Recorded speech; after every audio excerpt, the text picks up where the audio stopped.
Hey ladies and gentlemen, welcome to How You Like Your Coffee.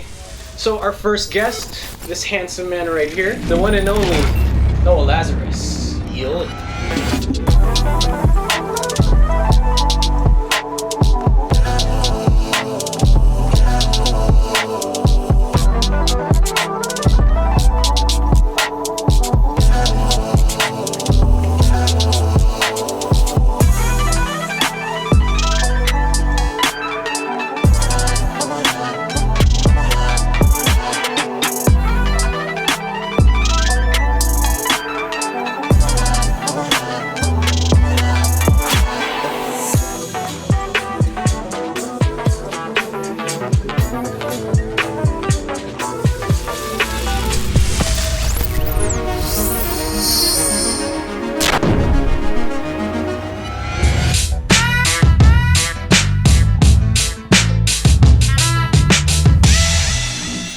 Alright man, so fact or fiction, I'm just gonna ask you a few questions. Yeah. And answer truthfully, because if not, I'm just playing. It's all fiction.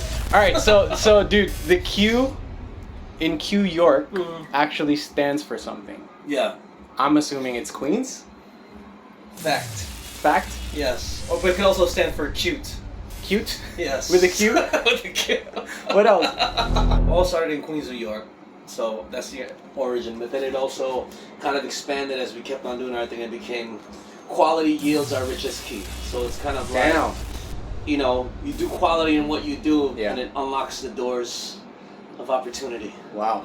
Like you guys at one point would design websites Yep. for like 50 cent. Yes, and like, that was our partner. but you were decades. also doing CD manufacturing. Alright, so take us through that. Well, with the CD stuff, basically how that happened was like, yo, how are you gonna make money? You just have CD towers, put them in, and then Yeah. let it burn, and then yo, you can burn. It gave us all work. Like we would take shifts. Like, all right, you'll do CDs. You do 500 CDs for this order, then I do the next 500, and then we ended up, doing all like the Power 106 DJ CDs. Wow. We were doing Damn. NBA player CDs. We did, we did Ron Artest when he had his record label. We were doing all of his CDs. Once we got one big client, everybody started coming to us, and then what we did is we just found a factory. Yeah. I just partnered with them, and then it got to the point now where we're not even doing anything. Yeah. And that's what it became, and that was actually how we saved enough money to move to the Philippines. Okay. We'll get there. We'll get there. Yeah. Alright, another one. You have written for OPM Legends or with? For and with. For and with. Yes. So it's a fact. That's a fact. Okay. That's a fact. Take us through that. I think it's the same thing. I mean, we're coming back to the motherland here. When I came here, I just looked at myself, I'm just a rapper, that's all I do.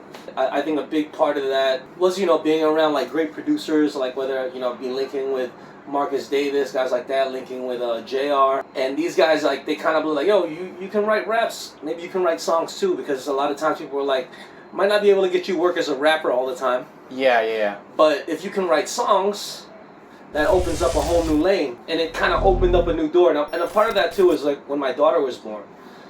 Because now it's kind of like you're responsible for somebody else more than yourself, so you kind of have to be like, all right, what am I going to do? Is it like, does it become like a sideline, a career thing, or? Because me, I'm the kind of person, if I go in, I'm all in. Yeah. So then it got to the point where all I'm trying to do is write songs. Yeah. And then I stopped liking music because I'm like, I'm just writing what everybody else, what I think people want to hear. Yeah. But on that same note, it taught me that it also became a skill. So then it kind of taught me like, there's two hats to wear, I think, as an artist, right? There's one like, all right, this is my stuff. Yeah. This is what I rep, and this is who I am. But it's also a skill. Like, all right, this is the kind of song you need. All right, I can do that. But it doesn't necessarily have to be like, yo, this is my record. And, so you kind of have to learn to detach yourself. Going with that, like writing for other people. The other one is, it's easy to write a hit song. Fact or fiction? Wow. I don't want to say it's easy, but I guess it's kind of like a double-edged sword kind of thing. It is easy, but it's not easy. Because a lot of times it's like the stuff that people like, it's not even what you like as an artist. Because, as artists, we like... Formulate it, or it's still like kind of at some point up to the, I think it's up to the people. And then for me, all the songs that people might say are hits that we've done, they all were like jokes, or they all were like, yo, whatever, like mainit. That was a joke. I was emceeing in San Diego. This is with the Philippine All-Stars, and we were there pool party. And I didn't speak any Tagalog at that time. I didn't understand Tagalog. And I was like, yo, how do you say hot? And they're like, oh, mainit. So then I have the mic, and then I think Flav was DJing. And I was like, oh, mainit. I was like, mainit, mainit. And I was just saying it on the mic. And then everybody started saying it. And it came from a joke, dude. Yeah, it came from a joke. And then, I mean, same thing, like, let's say yoy, that's the same thing. Is this a joke? You know, a lot of times it's just paying attention, I think, to things around you. Yeah. Take me through your headspace when you made the big leap to the motherland. Like, have you been here before that as a child, or like, no. Dude, you're going from a first world to a third world, and now you're like... With me and Flav, it was just kind of like, yo, let's do it. And, you know, same thing that... But I feel like moving to LA kind of prepared us for that. And we were always thinking of moving. Your parents... Yeah. You know, like, oh, you're going to go there? What is there for you? Yeah, yeah. You have a lot of those things against you, and we were like, we don't know anybody. I mean, to move for work is one thing, but to move for a music career... It's, like I said, it was two things. I think it was like, let's take a chance on ourselves. We already did it once, and I think moving to LA kind of gave us that confidence. Yo, let's just go for it. So from the moment you landed, how soon till mainit? And when you... It happened really fast. I mean, to me, it's like one of those things, you know, big shout outs to the Philippine All-Stars. It was just one of the things that was just like meant to be, and they just won the world championship. Yeah. It's like you have all these signs, like how I met the Philippine All-Stars was... We started volunteering for Gawad Kalinga in the U.S. And part of that was because we just wanted to get to know our roots. I think just coming back here, like I said, of course it was for music, but I think it was also trying to know yourself. Yeah. Trying to find yourself, like, who am I? Where do I stand in this world? And that's what I think coming back to the Philippines, it kind of gave us that, where it's like, yeah, we know who we are now. Yeah. We know where we came from. I mean, you know, and then we could bring that everywhere in the world now. Yeah. You know. All right, last one. No. Fact or fiction. If you get a hit, you're set for life. No. Fiction. No. Fiction. That is fiction. Okay. That is fiction. Because it's like, I think when you get a hit, that's when the work begins. That's or true. when once you have a breakthrough, that's when you got to go even harder, because... Did you realize in the moment, like, that this was special, or did you think, like, onto the next? Yeah, you know... I was younger, you just think like, yo, this is gonna be like this forever. Yeah. I mean, I don't want to say that we dropped the ball or whatever, but I feel like, yeah, we didn't strike as hard as we could when the iron was that hot. But that just comes to experience, right? No, it was pretty mainit. Oh, yeah. Salamat. All right, man. Cheers, man. Oh, you finished yours. Yeah.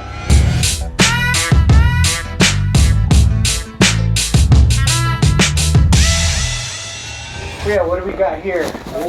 Something sweet though, so it is caramel macchiato. Caramel macchiato. Yeah. I can smell it. It smells good. Macchiato. Cheers, man. Cheers. Thanks, Kia. I like it. Merc got milk. Gatas. If you were to put yourself in the shoes of somebody watching right now who either want to just make music full time, or somebody who wants to start a business, what advice would you give? And you can go as far as you want with this one. All right. Wow. Well, if it's music or whether it's having business, I mean, I think number one is you got to be in it for the long haul. Like, you can't be in it like, oh, I'm gonna get results in 3 months, or you can't set a time limit. I tried that. That does not work. But you have to. It's kind of like, you know, going to the gym or working out. You just have to make it your lifestyle. This is what I live every day. That's a good one. And the results happen on their own. Sometimes the biggest giants we face are the people we love the most. Now, and that doesn't mean that they're against you. Yeah. It just means sometimes that people don't always see what you might see in terms of your vision. Beyond all the dreams, you got to be realistic. If you want to be an artist, you want to start a business, you need money. And you know, sometimes you're like, no, I just do this because it's the art, it's the love. That's cool. Yeah. Love is love, but you still got to be realistic. How are you going to eat day to day? How are you going to have time to do it? How are you going to take care of the people you need to take care of? Because, man, you get hungry. You get hungry. And sometimes you need to feel that. Yeah. You know, I'm not saying you don't. You got to be realistic in that way. You can do both, right? Yeah, like, you can't. I mean, I've done both. I've been an English teacher. I've had different businesses. I think everyone at Wave at one point was an English teacher, making music on the radio. And you have to be willing to wear multiple hats, especially nowadays. People are just looking for a finished product now, because there's a difference also between music and business. And business is different than music. Yeah. So you kind of have to be able to wear those different hats, and in a way, being an artist is the same as being an entrepreneur. You have to be an entrepreneur. You have to promote yourself. You have to get in front of people. You have to share. And it's constantly evolving. I would say that's another thing. You know, in the game, and the more that you're doing music, you also have to adapt to the way things are going. Yeah. Because you can't just be like, no, this is it. I mean, and then if we just break it down to hip-hop, that's what hip-hop is. You know, hip is being in the know, which is being hip to what's going on. Then hop is the movement. So you're moving through knowledge. So... Damn. Dropping some bombs, man. I guess one of the things I'll say, if you're going to take a leap of faith and you're going to move somewhere else, I think you have to be genuine and authentic. You can't be like, oh, I'm from America, I'm going to come to the Philippines and we're going to kill it. I mean, yeah, you're going to kill it, but you also got to be genuine and authentic, I think, in the connections. Been there. The relationships that you're building. And then not only that, just being authentic in terms of the culture and heritage and things like that, being respectful in that way. I think those are important. You know, and stay humble. One of the gems I was given, big shout outs to Tito Tony Maloto, the founder of Gawat Kalinga, is you have to tell the story of our people to the world in English. That's my challenge to you as an artist. All right, this is the deep dive, so we're going to go check out some photos. Oh. Yeah. What was going on here? This was our Fallen music video. I think it's 2011, 2012, because my daughter was born in 2010. Wow. In this song, this is actually the first song we ever released where I was singing, of course, the auto-tune, and... That must have been scary. Yeah, it was. But this is the only one that I was like, I could listen to this one without getting annoyed. Yeah. So I was like, yeah, we gotta let's keep this one for ourselves, like the other ones I didn't like. And then we shot that video. This is when JR had his house in New Manila. So we were able to, you know, shoot at his crib. We released it, I think, on our Homeworks music. He definitely helped show us the ropes and always showed us love. That song actually did pretty well. And I was surprised, and then that kind of helped build confidence too. All right, man, take us through this one. Oh my gosh. This is actually right after mainit. Swimming basically 6 days a week, going to the gym, doubling it down at the gym. Damn, dude. No rice, eating wheat bread and roasted chicken all the time. Yeah, man, that was that era. Yeah. You know, I mean, I'm swimming every day now, but I don't know if I could do that hardcore diet right now. But yeah. What's going on there? Oh, that's the World Tour Jetta Finals. It had to be 2021. So you've been working with FIBA since 2014. And how did that start? And it kind of became like a career of its own. Yeah. You know, I believe in miracles. Like, it's just one of those things where everything made sense. I never emceed a basketball game, but I'll do it. And the next thing you know, they're like, yo, every year we want you to do play-by-play. We want you to do this. And then it was like freestyle rapping. So I was like, oh, I could do this, you know. And then I guess after I did it here with the first time I came to Manila, two of the heads came up to me. Big shout outs to Julian and Max. They came up and said, hey, we kind of like what you did. Can we get your number? Yeah, and you're traveling now, right? Yeah. And then they brought me to Sendai, Japan. They were like, yo, you're on the tour with us. You know, it's become a whole different element now. It's its own thing. In terms of hosting and everything. And it's a lot of fun. You know, and that's me, because I try to make it a tradition where every city I'm in, you know, I make a jump shot. Yeah. And it's funny because, you know, I post stuff about music. I'm like, yo, I'm at this new record, I got this. But then when I post me making a jump shot in a different country, I always get more views. I feel you. Oh my god, yeah. Dude, yeah. So come on, man. I mean, I'm not counting, but I'm just saying. I feel you. Alright. That's my mom and my daughter.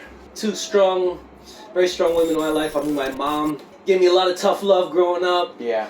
But she's like one of our biggest supporters now, and my daughter. So proud of her. She's so independent. I mean, she's 11 now.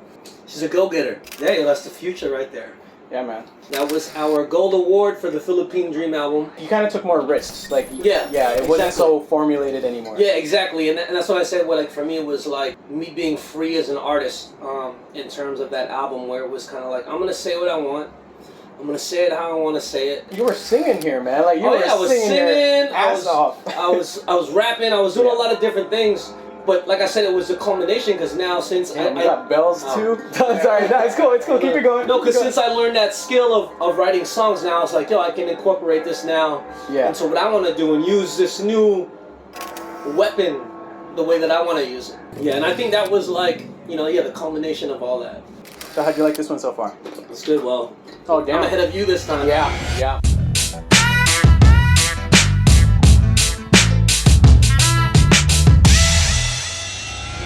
Americano with chocolate syrup, so it's a bit sweeter. Okay, Americano with chocolate syrup. And then like twin pops. Twin pops? Thank you. Salamat. Since then to now, Knowa Q-York, Knowa the father, Knowa the businessman, Knowa the artist, the entrepreneur. Like, what's next? Well, the most important thing I think right now is, you know, Qyork Entertainment now are set up as an official record label. We have a partnership with ADA Music. We also have a publishing deal now with Warner Chappell Music. So I guess on that is now really expanding in terms of our catalog. So right now we're releasing a song every week for the rest of the year. Well, not one of our slogans. Our slogan is, it's more than music, it's a movement. So I think for us, it's a manifestation of all that. You know, we talk about manifestation, you know, with the Philippine dream. We talk about I think now it's just building that bridge all around the world to our communities. So, you know, we're working with an artist that's, you know, half Irish, half Filipina from Ireland, and Eunice Janine. So we're releasing her records. We got some artists in Nigeria, you know, got some stuff with Mark Thompson. So we're just really trying to, it's not really like artist-label relationships, it's more about catalog and building community. And then we're also doing like sync licensing placements. And then beyond that, I mean, you know, my big mega dream is a movie.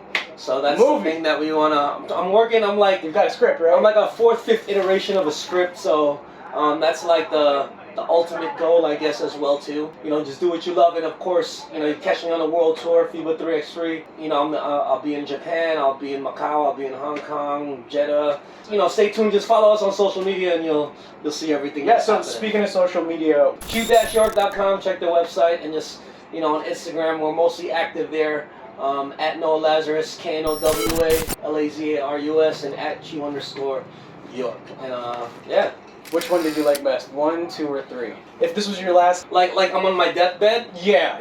Alright, then I'll go number 2, if I get the sugar. But if it's on a regular day, like, I'm gonna go with number 1. But, you know, everyday basis, well, yeah, number 2 if it's on my, you know, it was like having a wonderful coffee caffeine cake in a cup. Hey man, Knowa, it's always a pleasure. Yeah. And thanks for always making music and teaching kids like me, Owen, you know, all that. So thank you guys for watching. Yo. This was How Do You Like Your Coffee?